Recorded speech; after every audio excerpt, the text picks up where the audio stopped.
नमो भगवते तस्मै कृष्णायादभूतकर्मणे रूपनामविभेदेन जगत्कीर्तियो यतः सच्चिदानन्दरूपाय विश्वोत्पत्त्यादिहेतवे तापत्रयविनाशाय श्रीकृष्णाय वयं नुमः। श्रीकृष्णाय वयं नुमः। श्रीमद्भागवत महापुराण चतुर्थ स्कंध अध्याय 23। राजा पृथु की तपस्या और परलोक गमन।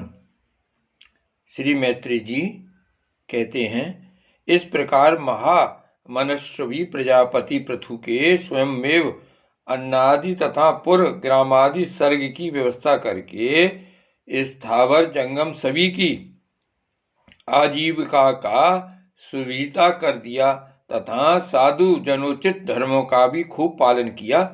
मेरी अवस्था कुछ ढल गई है और जिसके लिए मैंने इस लोक में जन्म लिया था उस प्रजा रक्षण रूप ईश्वराज्ञा का पालन भी कर चुका हूं।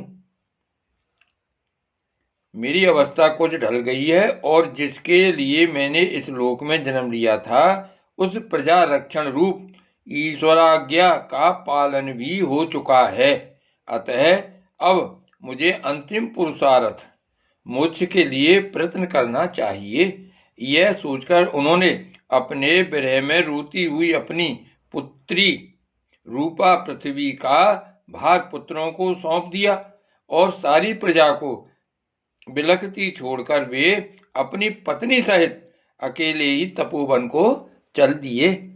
वहां भी वे वानप्रस्थ आश्रम के नियमानुसार उसी प्रकार कठोर तपस्या में लग गए जैसे पहले गृहस्थाश्रम में अखंड व्रत पूर्वक पृथ्वी को विजय करने में लगे थे।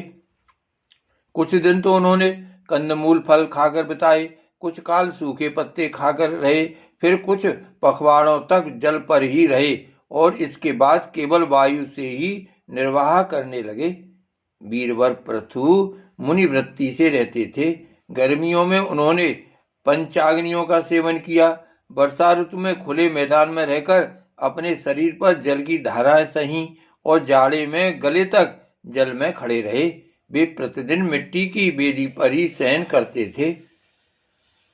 उन्होंने शीतोष्ण आदि सब प्रकार के द्वंद्वों को सहा तथा वाणी और मन का संयम करके ब्रह्मचर्य का पालन करते हुए प्राणों को अपने अधीन किया।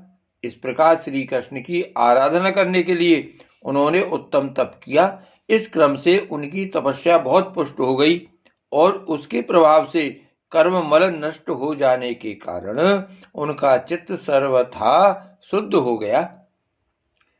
प्राणायामों के द्वारा मन और इंद्रियों के निरुद्ध हो जाने से उनका वासना जनित बंधन भी कट गया। तब भगवान सनत कुमार ने उन्हें जिस परमोत्कृष्ट आध्यात्म योग की शिक्षा दी थी उसी के अनुसार राजा पृथु पुरुषोत्तम श्री हरि की आराधना करने लगे। इस तरह भगवत पारायण होकर श्रद्धा पूर्वक सदाचार का पालन करते हुए निरंतर साधन करने से परब्रह्म परमात्मा में उनकी अनन्य भक्ति हो गई।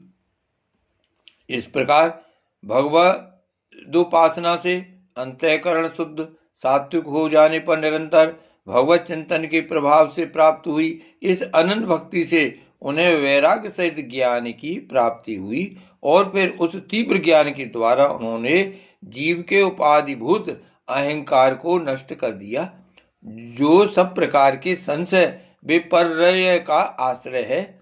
इसके पश्चात देहात्म बुद्धि की निवृत्ति और परमात्म स्वरूप श्री कृष्ण की अनुभूति होने पर अन्य सब प्रकार की सिद्धि आदि से भी उदासीन हो जाने के कारण उन्होंने उस तत्व ज्ञान के लिए भी प्रयत्न करना छोड़ दिया जिसकी सहायता से पहले अपने जीव कोश का नाश किया था। क्योंकि जब तक साधक को योग मार्ग के द्वारा श्री कृष्ण कथामृत में अनुराग नहीं होता तब तक केवल योग साधना से उसका मोह जनित प्रमाद दूर नहीं होता, भ्रम नहीं मिटता। फिर जब अंत काल उपस्थित हुआ तो बीरबल पृथु ने अपने चित्त को दृढ़ता पूर्वक परमात्मा में स्थिर कर ब्रह्म भाव में स्थित हो अपना शरीर त्याग दिया। उन्होंने एड़ी से गुदा के द्वार को रोककर प्राणवायु को धीरे धीरे मूलाधार से ऊपर की ओर उठाते हुए उसे क्रम से नाभि, हृदय, वक्षस्थल, कंठ और मस्तक में स्थित किया। फिर उसे और ऊपर की ओर ले जाते हुए क्रम से ब्रह्मरंध्र में स्थिर किया। अब उन्हें किसी प्रकार के सांसारिक भोगों की लालसा नहीं रही। फिर यथास्थान विभाग करके प्राणवायु को समष्टि वायु में, पार्थिव शरीर को पृथ्वी में और शरीर के तेज को समष्ट तेज में लीन कर दिया। हृदयाकाश आदि देवच्छिन्न आकाश को महाकाश में और शरीरगत रुधिर आदि जलीय अंश को समष्ट जल में लीन किया। इसी प्रकार फिर पृथ्वी को जल में, जल को तेज में, तेज को वायु में और वायु को आकाश में लीन किया। तदंतर मन को सविकल्प ज्ञान में, जिनके अधीन वह रहता है, उन इंद्रियों में, इंद्रियों को उनके कारण रूप तन मात्राओं में और सूक्ष्म भूतों तन मात्राओं के कारण अहंकार के द्वारा आकाश, इंद्रिय और तन मात्राओं को उसी अहंकार में लीन कर अहंकार को मैं तत्व में लीन किया। फिर संपूर्ण गुणों की अभिव्यक्ति करने वाले उस मैं तत्व को मायोपाधिक जीव में स्थित किया। तदंतर उस माया रूप जीव की उपाधि को भी उन्होंने ज्ञान और वैराग्य के प्रभाव से अपने शुद्ध ब्रह्म स्वरूप में स्थित होकर त्याग दिया। महाराज पृथु की पत्नी महारानी अर्ची भी उनके साथ वन को गई थीं। वे बड़ी सुकुमारी थीं, पैरों से भूमि का स्पर्श करने योग्य भी नहीं थीं। फिर भी उन्होंने अपने स्वामी के व्रत और नियमादि का पालन करते हुए उनकी खूब सेवा की और मुनिवृत्ति के अनुसार कंदमूल आदि से निर्वाह किया। इससे यद्यपि वे बहुत दुर्बल हो गई थीं, तो भी प्रियतम के कर स्पर्श से सम्मानित होकर उसी में आनंद मानने के कारण उन्हें किसी प्रकार कष्ट नहीं होता था। अब पृथ्वी के स्वामी और अपने प्रीतम महाराज पृथु की देह को जीवन के चेतना आदि सभी धर्मों में रहित देख उस सती ने कुछ देर विलाप किया। फिर पर्वत के ऊपर चिता बनाकर उसे उस चिता पर रख दिया। इसके बाद उस समय के सारे कृत्य कर नदी के जल में स्नान किया, अपने परम पराक्रमी पति को जलांजलि दे आकाश स्थित देवताओं की वंदना की तथा 3 बार चिता की परिक्रमा कर पतिदेव के चरणों का ध्यान करती हुई अग्नि में प्रवेश कर गई। परम साध्वी अर्ची को इस प्रकार अपने पति बीरबल पृथु का अनुगमन करते देख सहस्त्रों वरदायिनी देवियों ने अपने अपने पतियों के साथ उनकी स्तुति की। वहां देवताओं के बाजे बजने लगे। उस समय उस मंदराचल के शिखर पर वे देवांगनाएं पुष्पों की वर्षा करती हुई आपस में इस प्रकार कहने लगीं। देवियों ने कहा, अहो यह स्त्री धन्य है, इसने अपने पति राज राजेश्वर पृथु की मन वाणी शरीर से ठीक उसी प्रकार सेवा की है जैसे श्री लक्ष्मी जी यज्ञेश्वर भगवान विष्णु की करती हैं। अवश्य ही अपने अचिंत्य कर्म के प्रभाव से यह सती हमें भी लांग कर अपने पति के साथ उच्चतर लोकों को जा रही है।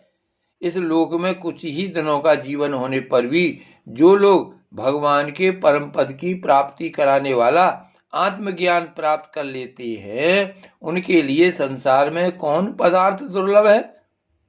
अतः जो पुरुष बड़ी कठिनता से भूलोक में मोक्ष का साधन स्वरूप मनुष्य शरीर पाकर भी विषयों में आसक्त रहता है, वह निश्चय ही आत्मघाती है। हाय हाय वह ठगा गया। श्री मैत्री जी कहते हैं, विदुर जी जिस प्रकार देवांगना इस प्रकार स्तुति कर रही थीं, भगवान के जिस परम धाम को आत्मज्ञानियों में श्रेष्ठ भगवत प्राण महाराज पृथु गए, महारानी अर्ची भी उसी पतिलोक को गईं। परम भागवत पृथु जी ऐसे ही प्रभावशाली थे, उनके चरित्र बड़े उदार हैं। मैंने तुम्हारे सामने उनका वर्णन किया। जो पुरुष इस परम पवित्र चरित्र को श्रद्धा पूर्वक निष्काम भाव से एकाग्र चित्त से पढ़ता, सुनता अथवा सुनाता है, वह भी महाराज पृथु के पद भगवान के परम धाम को प्राप्त होता है। इसका सकाम भाव से पाठ करने से ब्राह्मण ब्रह्म तेज प्राप्त करता है, क्षत्रिय पृथ्वी पति हो जाता है, वैश्य व्यापारियों में प्रधान हो जाता है और शूद्र में साधुता आ जाती है। स्त्री हो अथवा पुरुष, जो कोई इसे आदर पूर्वक 3 बार सुनता है, वह संतानहीन हो तो पुत्रवान, धनीहीन हो तो महाधनी, कीर्तिहीन हो तो यशस्वी और मूर्ख हो तो पंडित हो जाता है। यह चरित्र मनुष्य मात्र का कल्याण करने वाला और अमंगल को दूर करने वाला है। यह धन, यश और आयु की वृद्धि करने वाला, स्वर्ग की प्राप्ति कराने वाला और कलयुग के दोषों का नाश करने वाला है। यह धर्मादि चतुर्वर्ग की प्राप्ति में भी बड़ा सहायक है। इसलिए जो लोग धर्म, अर्थ, काम और मोक्ष को भली भांति सिद्ध करना चाहते हों, उन्हें इसका श्रद्धा पूर्वक श्रवण करना चाहिए। जो राजा विजय के लिए प्रस्थान करते समय इसे सुनकर जाता है, उसके आगे आकर राजा लोग उसी प्रकार भेंट रखते हैं जैसे पृथु के सामने रखते थे। मनुष्य को चाहिए कि अन्य सब प्रकार की आसक्ति छोड़कर भगवान में विशुद्ध निष्काम भक्ति भाव रखते हुए महाराज पृथु के इस निर्मल चरित्र को सुने, सुनावे और पढ़े। विदुर जी, मैंने भगवान के महात्म को प्रकट करने वाला यह पवित्र चरित्र तुम्हें सुना दिया। इसमें प्रेम करने वाला पुरुष महाराज पृथु की सी गति पाता है। जो पुरुष इस पृथु चरित्र का प्रतिदिन आदर पूर्वक निष्काम भाव से श्रवण और कीर्तन करता है, उसका जिनके चरण संसार सागर को पार करने के लिए नौका के समान हैं, उन श्री हरि में सुदृढ़ अनुराग हो जाता है। श्री भागवत भगवान